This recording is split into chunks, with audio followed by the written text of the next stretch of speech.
Bom dia, irmãos. Paz do Senhor para todos. Espero que estejam a ter um bom momento na presença do Senhor. É tão bom quando podemos adorar, exaltar e estarmos unidos nesse propósito.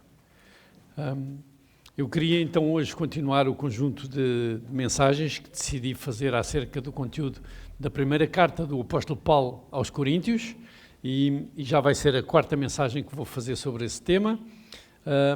E até agora, fazendo um resumo mesmo muito conciso, vimos que esta carta estaria a ser escrita a partir de Éfeso,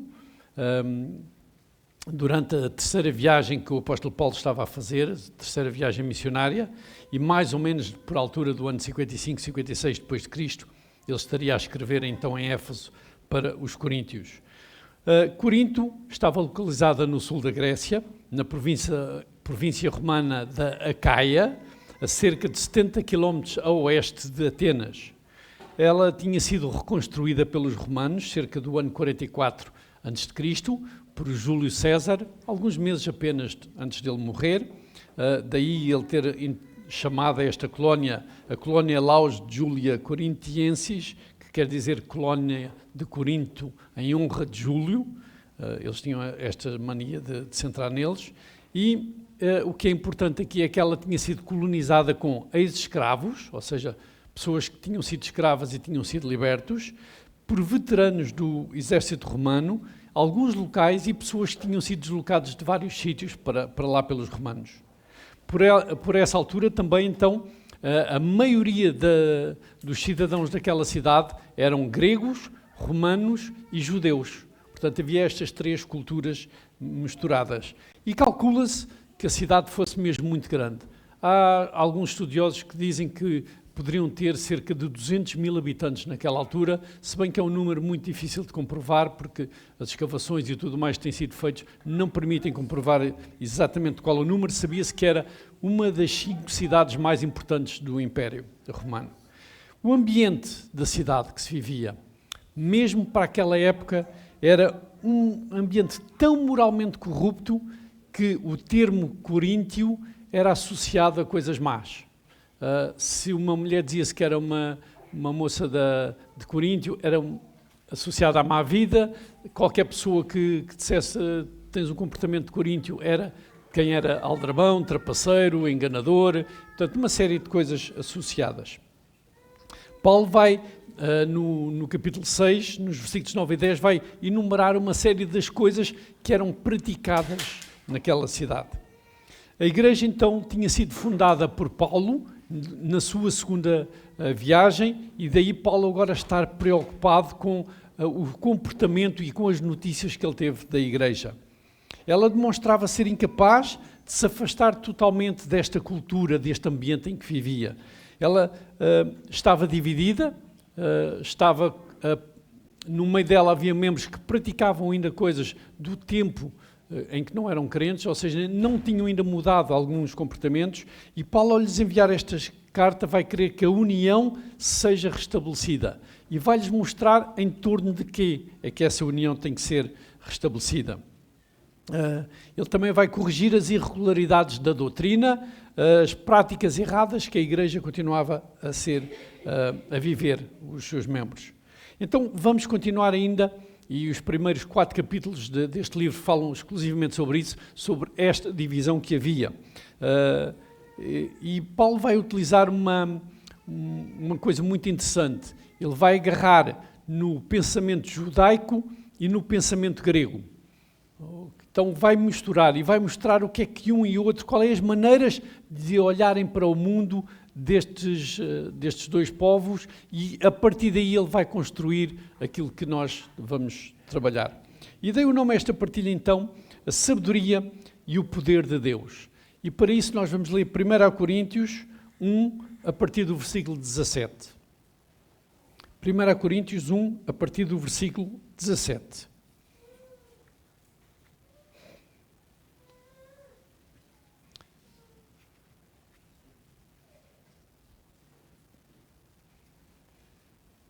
E diz assim: porque não me enviou Cristo para batizar, mas para pregar o Evangelho, não com sabedoria de palavra, para que se não anule a cruz de Cristo. Certamente, a palavra da cruz é loucura para os que se perdem, mas para nós que somos salvos, poder de Deus. Pois está escrito: destruirei a sabedoria dos sábios e aniquilarei a inteligência dos instruídos. Onde está o sábio? Onde o escriba? Onde o inquiridor deste século? Porventura não tornou Deus louca a sabedoria do mundo? Visto como, na sabedoria de Deus, o mundo não o conheceu por sua própria sabedoria, aprove a Deus salvar os que creem pela loucura da pregação. Porque tanto os judeus pedem sinais, como os gregos buscam sabedoria.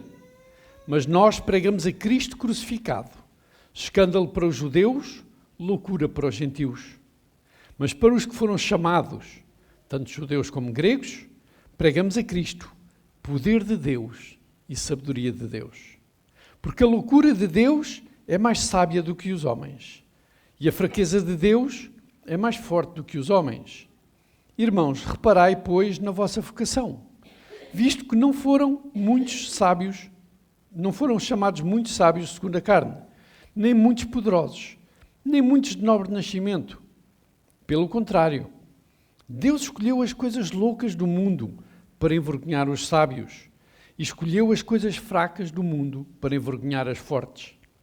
E Deus escolheu as coisas humildes do mundo e as desprezadas, e aquelas que não são, para reduzir a nada as que são, a fim de que ninguém se vanglorie na presença de Deus. Mas vós sois dele em Cristo Jesus, o qual se nos tornou da parte de Deus sabedoria e justiça e santificação e redenção, para que, como está escrito, aquele que se gloria, glorie-se no Senhor. É até aqui. Senhor, obrigado pela tua palavra. Obrigado, Senhor, porque tu, efetivamente, és a nossa esperança. Cristo em nós é a esperança da glória, Senhor. É efetivamente, Senhor, o privilégio de termos sido escolhidos por ti, de nos teres tocado com o teu Espírito Santo, teres feito habitar o teu Espírito Santo em nós, nos teres feito entender aquilo que para o mundo é loucura, Senhor. Queremos te agradecer por teres tocado em nós, no nosso coração, e pedimos hoje, Senhor, que nos ajudes ao estudar esta palavra, Senhor, ao meditarmos sobre ela, que o teu Espírito Santo possa continuar a trabalhar e a mostrar-nos, Senhor, o teu propósito, o teu plano para a nossa vida, para a glória do teu nome. Nós pedimos em nome de Jesus. Então, no processo de exortar a Igreja de Corinto à unidade, em resultado das dissensões que ali haviam, e quem não se lembra, basicamente eles estavam divididos em 4 grandes partidos, em 4 grandes grupos. Uns diziam que eram os de Paulo, outros diziam que eram os de Apolo, outros diziam que eram os de Cefas, e outros ainda diziam que eram os de Cristo, não se identificando com ninguém. Então, Paulo vai voltar a falar aos coríntios sobre aquilo que é importante, a mensagem da cruz. E vai dizê-lo no versículo 17, onde escreveu: porque não me enviou Cristo para batizar, mas para pregar o Evangelho, não com sabedoria de palavra, para que se não anule a cruz de Cristo. Então, ele vai fazê-lo sem utilizar a eloquência de palavras, que era muito comum naquele ambiente grego, onde eles davam muita importância à maneira elaborada como se falava. Não, Paulo vai ser, desculpem-me a expressão, muito terra a terra, muito direto, e vai falar daquilo que efetivamente é importante, e vai usar aqui sempre um jogo de palavras que nós vamos aproveitar também para pegar nisso.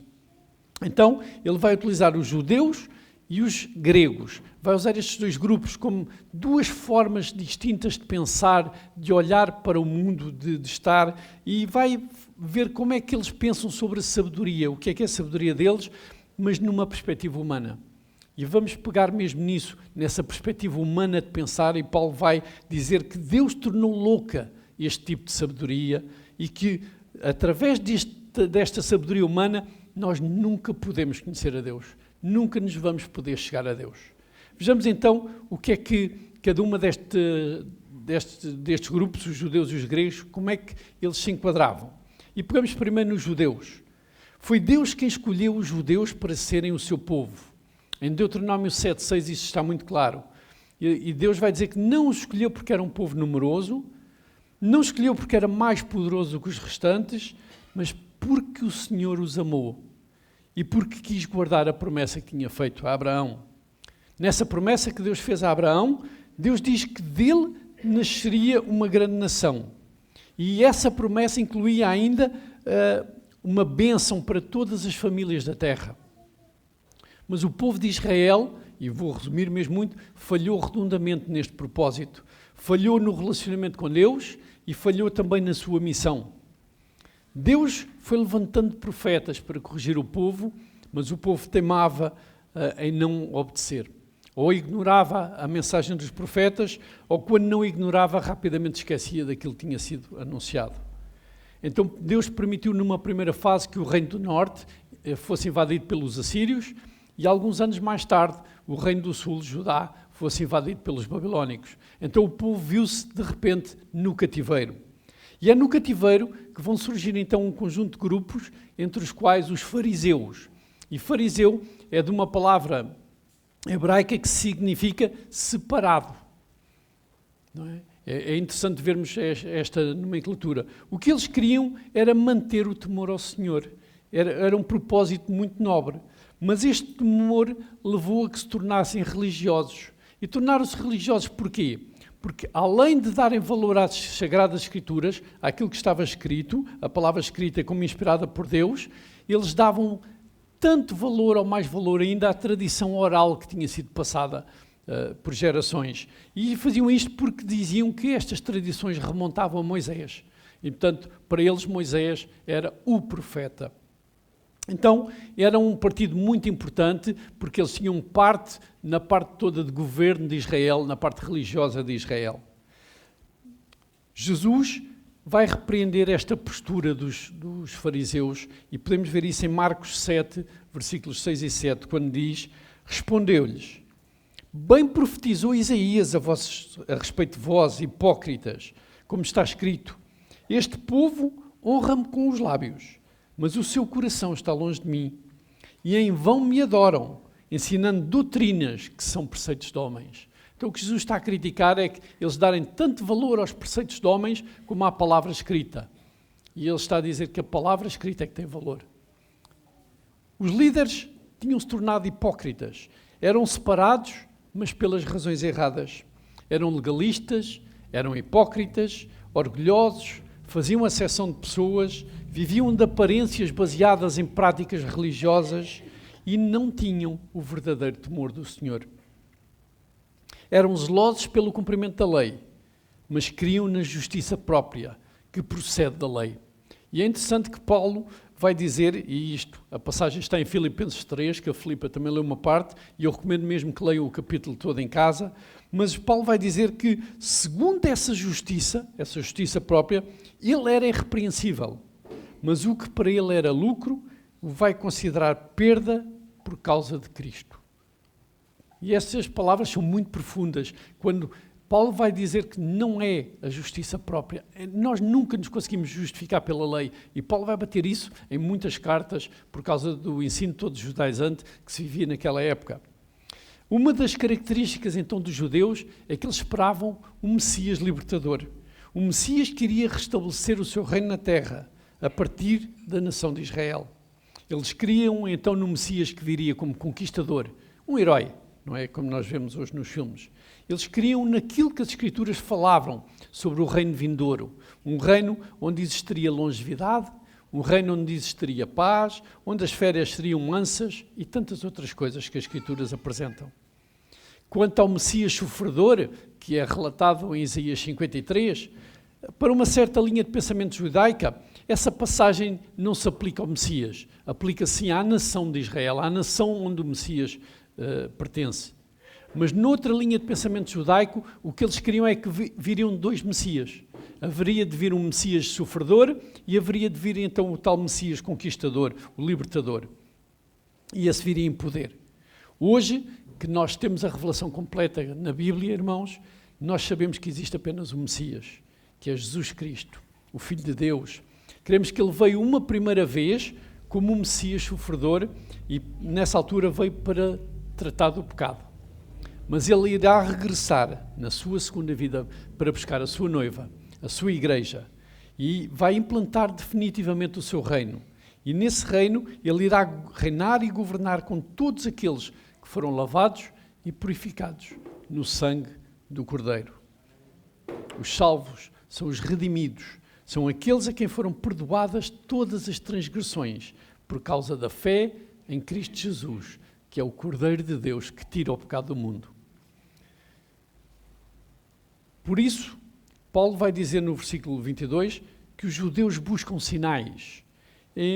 Porquê é que eles buscam sinais? Porque Jesus não se encaixa neste Messias conquistador.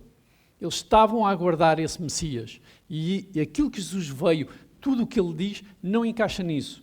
Então, como é que é possível um Messias que diz que vem para amar os inimigos? Então não é para conquistá-los? Como é que é possível um Messias que nasce em Belém, que nasce em Nazaré? E lembrem-se que a Nazaré não tinha assim muito boa fama, tanto que Natanael, quando André o chama, ele vai dizer, mas pode vir alguma coisa boa de Nazaré? Portanto, vejam a reputação que era dada e Deus vai escolher que o Messias nasça, não em Roma, não em Jerusalém, mas lá em Belém e que cresça numa cidadezinha, se é que se pode chamar a cidade, de Nazaré. Ainda por cima, um Messias que morre. Mais, um Messias que morre numa cruz. Isso era ignomínia, era um símbolo de maldição. E, efetivamente, nós vemos então os judeus a pedirem um sinal a Jesus. E podemos ver isso em Mateus 12, a partir do versículo 38. E está assim escrito. Então, alguns escribas e fariseus replicaram, Mestre, queremos ver da tua parte algum sinal. Ele, porém, respondeu, uma geração má e adúltera pede um sinal, mas nenhum sinal lhes será dado, senão o do profeta Jonas. Porque assim como esteve Jonas 3 dias e 3 noites no ventre do grande peixe, assim o Filho do Homem estará 3 dias e 3 noites no coração da terra.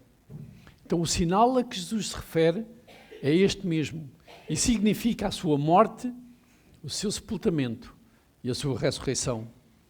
Mas isso era inconcebível para a mentalidade dos fariseus, era um sinal de fraqueza, era um escândalo para eles. No lado oposto, então, temos os gregos, e Paulo vai falar também sobre os gregos. Os gregos falavam da sabedoria, os gregos orgulhavam-se da sua sabedoria, e essa sabedoria era transmitida através das suas construções filosóficas. Sofia, com PH, okay? Não estou a chamar ninguém, mas Sofia, é a palavra grega para sabedoria. E a sabedoria era tudo para os gregos. Filosofia significa amor pelo saber, amor pela sabedoria. Então o filósofo é aquele que é amigo do saber, aquele que é amigo e ama a sabedoria, que busca a sabedoria acima de todas as coisas. Os gregos queriam mesmo que através da sabedoria humana e apenas pelo processo natural de raciocínio humano conseguiam explicar o sentido da vida. Embora na prática houvesse muitas coisas que não conseguiam explicar exatamente, eles pelo menos queriam que podiam alcançar uma explicação adequada que apaziguasse a sua mente e que os fizesse entender as coisas. Então, a partir da observação do universo, a observação da Terra, a observação da biosfera, daquilo que conseguiam ver no céu, eles começaram a ver que havia certos padrões e que esses padrões eram previsíveis. E o que é que eles fazem? Eles procuravam uma razão para esses padrões que eram previsíveis. E vão dar a essa razão, vão dar o nome de Logos. Então, é interessante que Paulo utiliza aqui também no versículo 15, quando diz certamente a palavra da cruz é loucura, aqui quando diz a palavra, o termo que ele vai usar é esse Logos. Ele está a dizer que a palavra da cruz, o Logos da cruz, a mensagem da cruz é loucura. Então, Paulo vai utilizar como razão a mensagem da cruz e vai indicar que a verdadeira razão da vida vem depois deste conhecimento da cruz. Vem depois de nós entendermos que a salvação de Cristo nos traz e nos concede através da morte e ressurreição. Esse é o verdadeiro sentido da vida. Então a mensagem da cruz é a mensagem de um Deus que deixou o céu para viver como um homem e vem para viver como um homem para morrer numa cruz, para morrer pelas pessoas. E agora vamos contrapor isso com a ideologia dos gregos. A ideologia grega dos deuses era que eles eram poderosos, sem dúvida, mas que eram caprichosos, que faziam birras, que seguiam a mesma luxúria dos homens. E por isso eles tinham que agir de alguma forma para apaziguar os deuses. Então, um Deus que desce à terra, que se faz homem, para morrer por causa dos homens, isso era completamente inconcebível. Era loucura para eles. E Paulo, no versículo 18, então, vai começar a falar na mensagem da cruz.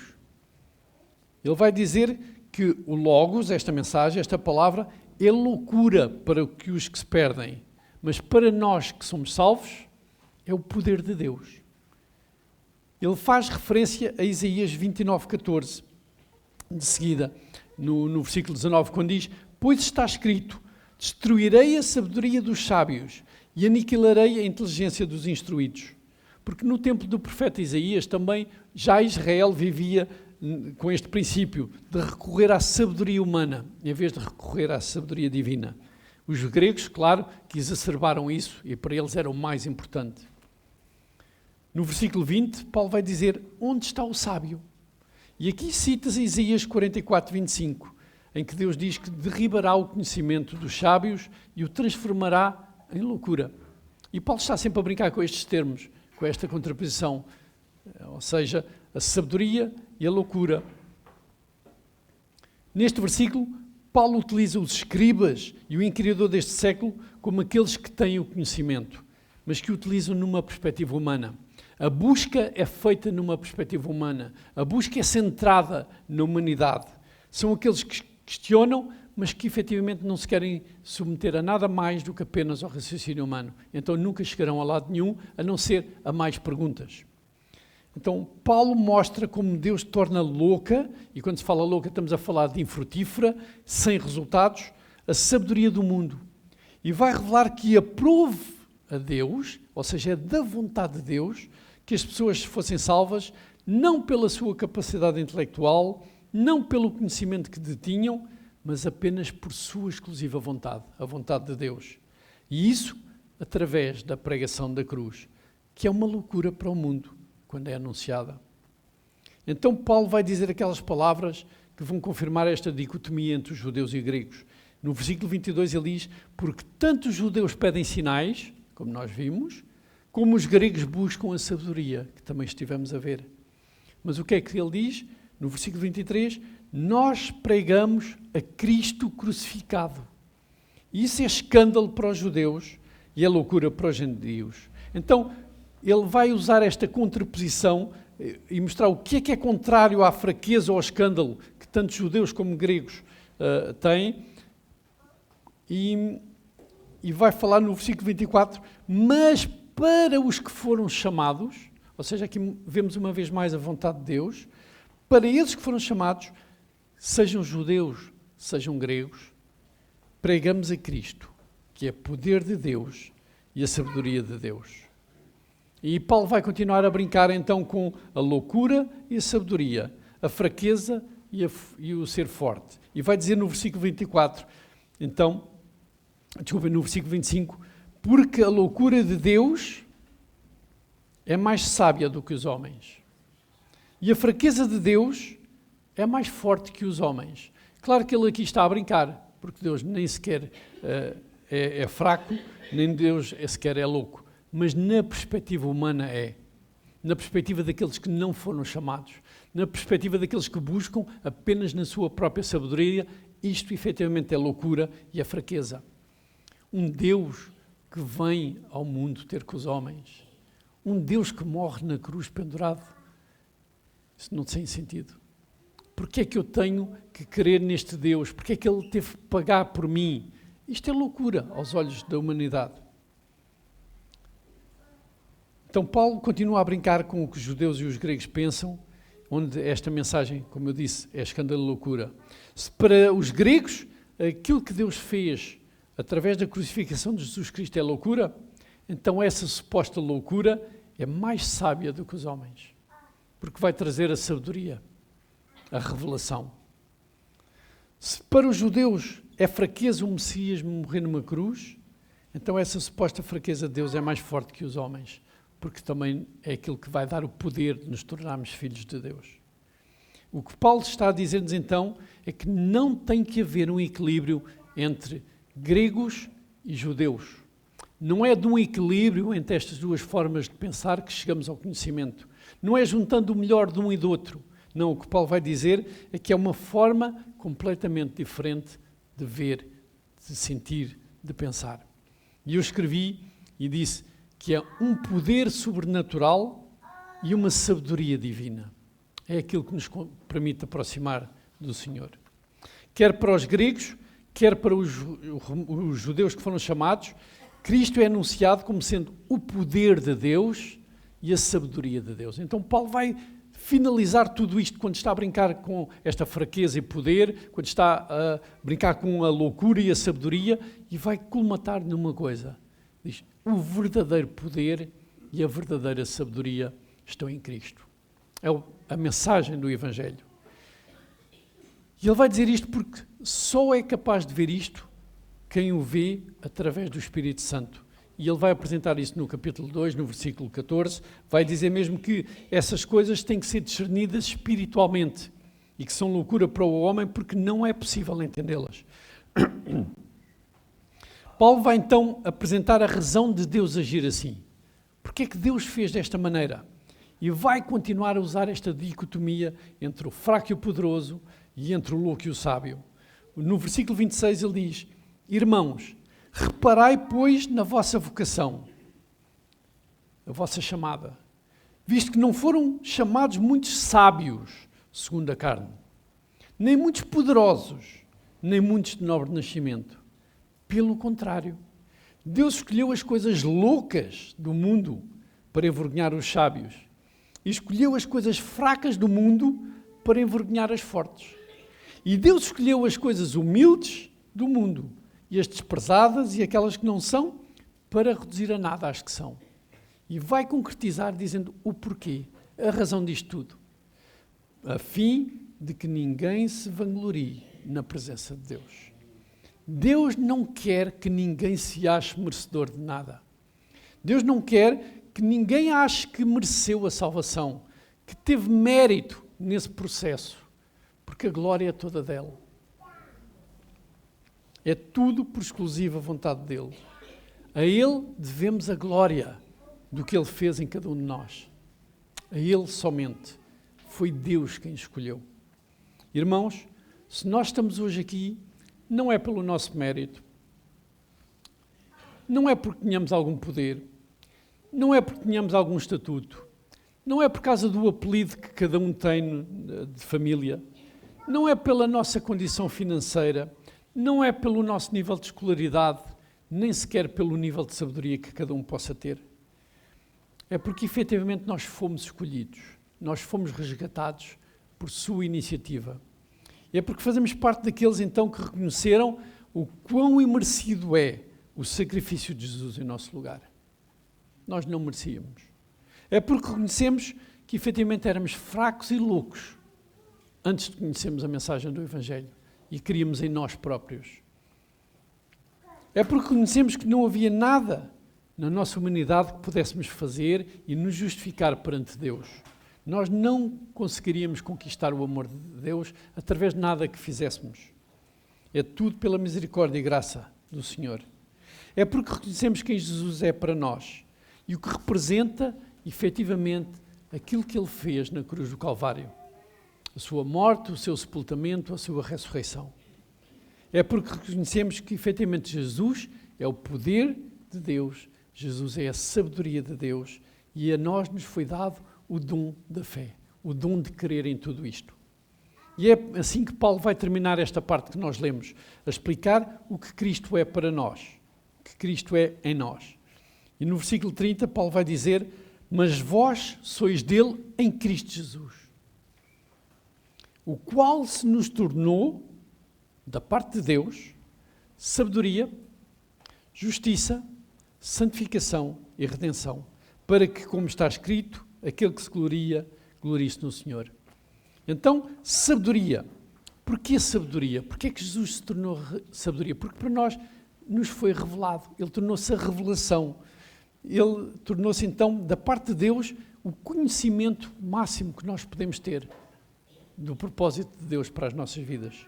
Passamos a ter a mente de Cristo, e Paulo vai dizer isto no capítulo 2, no versículo 16, mas também passamos a ter a sabedoria que vem do temor ao Senhor. Isso está em Provérbios 9, na primeira parte do versículo 10, que diz: o temor do Senhor é o princípio da sabedoria. Ou seja, este conhecimento, este saber onde é que nós estamos perante Deus, esse temor é efetivamente o princípio da sabedoria, porque em nós é revelado que Ele é que fez por nós e nós não podemos fazer nada por Ele também. O segundo ponto era a justiça. Passamos a ter fé em Jesus Cristo, que nos é imputada como justiça de Deus, conforme lemos em Romanos 4:5, que diz: mas aquele que não pratica, porém crê naquele que justifica o ímpio, a sua fé lhe é imputada como justiça. Também em 2 Coríntios 5:21 diz que fomos feitos justiça de Deus. Ele diz: aquele que não conheceu pecado, o fez pecado por nós, para que nele fôssemos feitos justiça de Deus. É por causa dele que somos justificados. Não é mérito nenhum, uma vez mais. O terceiro ponto que é falado então, santificação. Passamos a praticar as obras que revelam a presença de Deus em nós. Nós fomos regenerados. E essa regeneração implica uma nova maneira de pensar que tem que se refletir numa nova maneira de agir. E Paulo vai dizer isso em Efésios 2:10.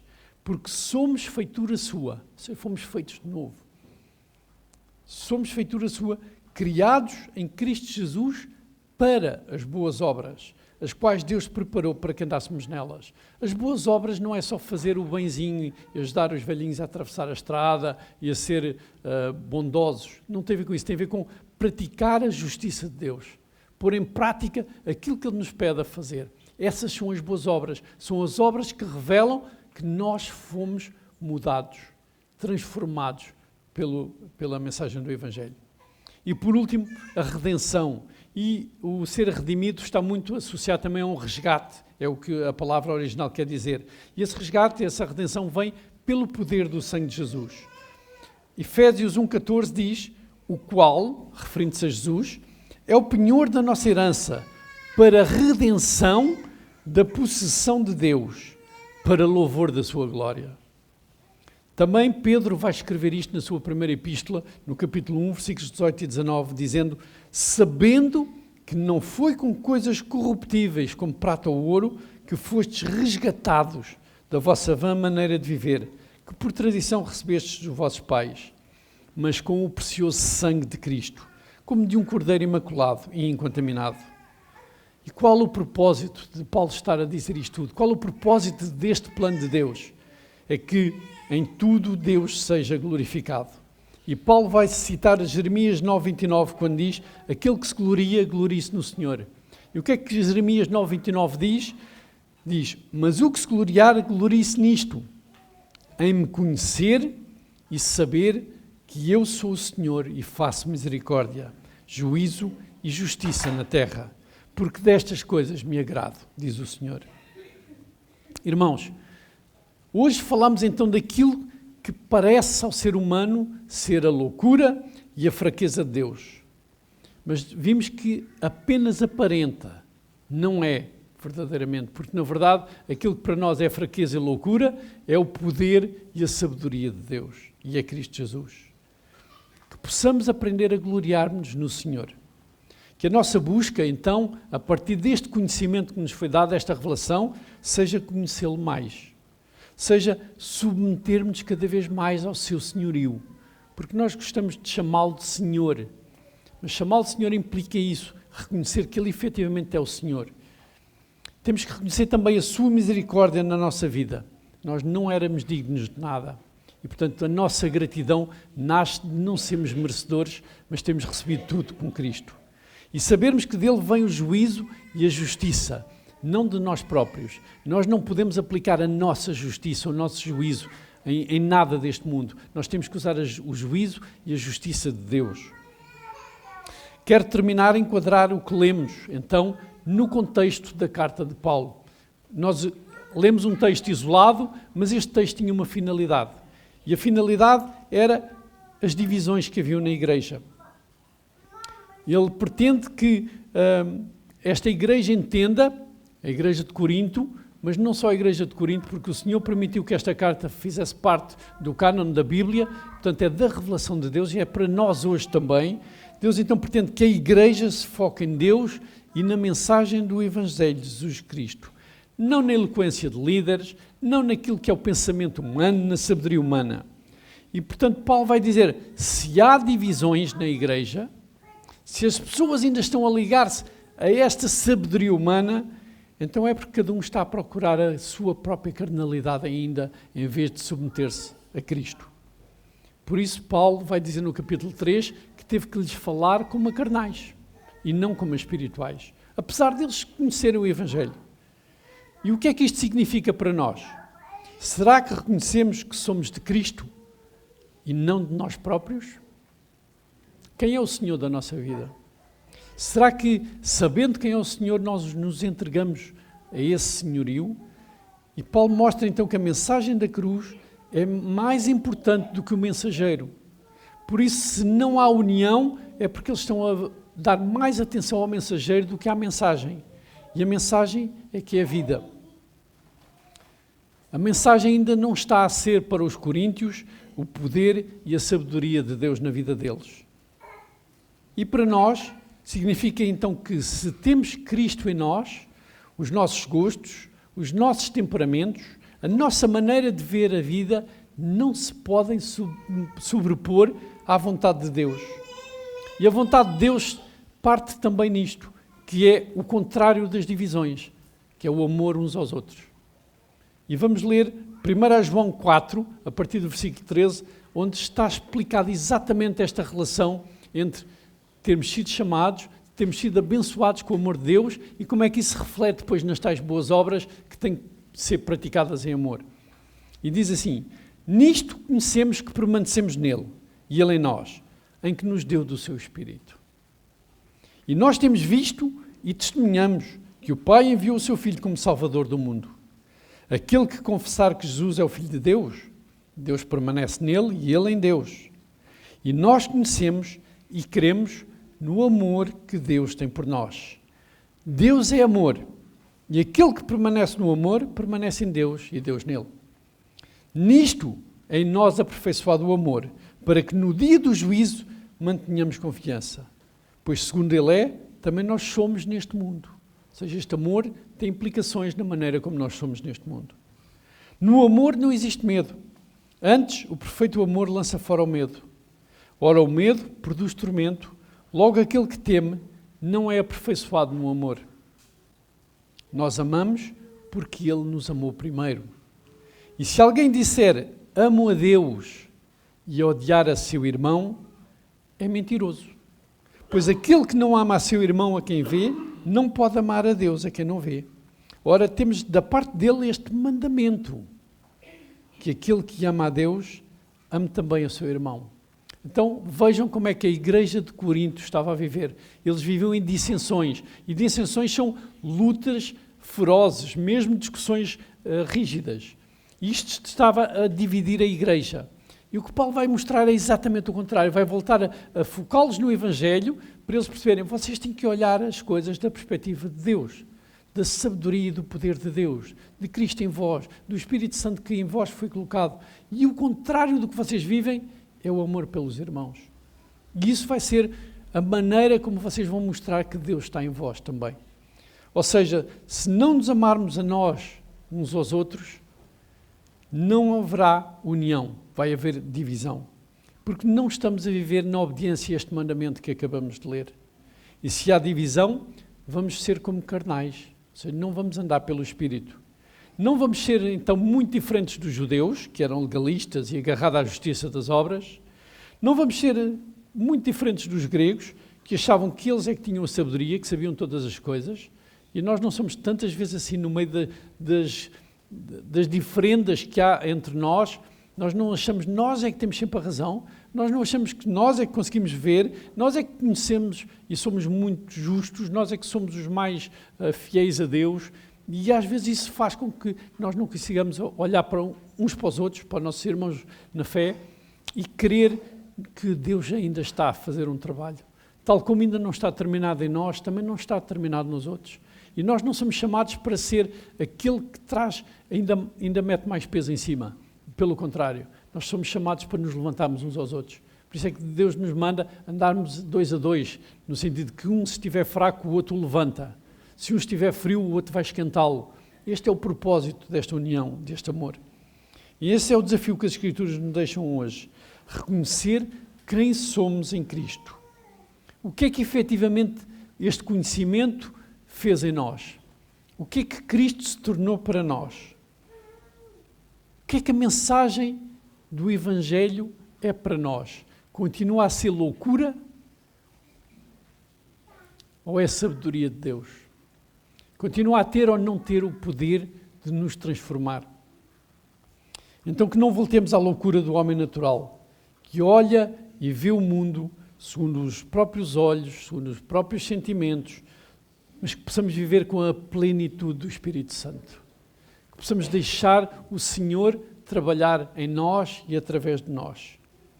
Que a mensagem da cruz efetivamente se torne perceptível não só na nossa maneira de pensar, mas na nossa maneira de agir.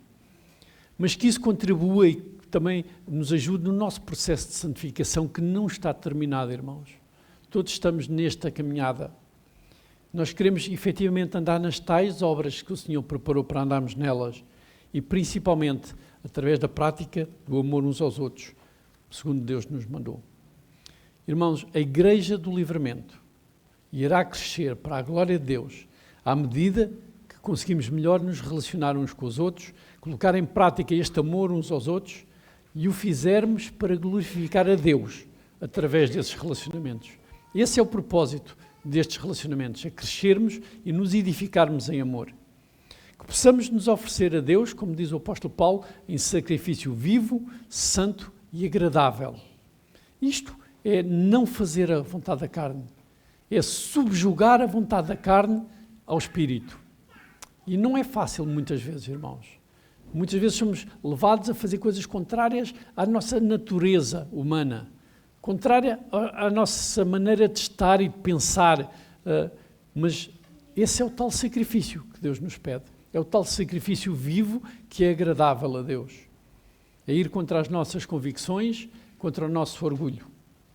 Mas o pensamento é este: quem é que nós queremos glorificar? Em quem é que nós nos queremos gloriar? Em nós próprios ou em Deus? Então que o Senhor nos ajude neste processo e que Ele possa ser glorificado na vida de cada um.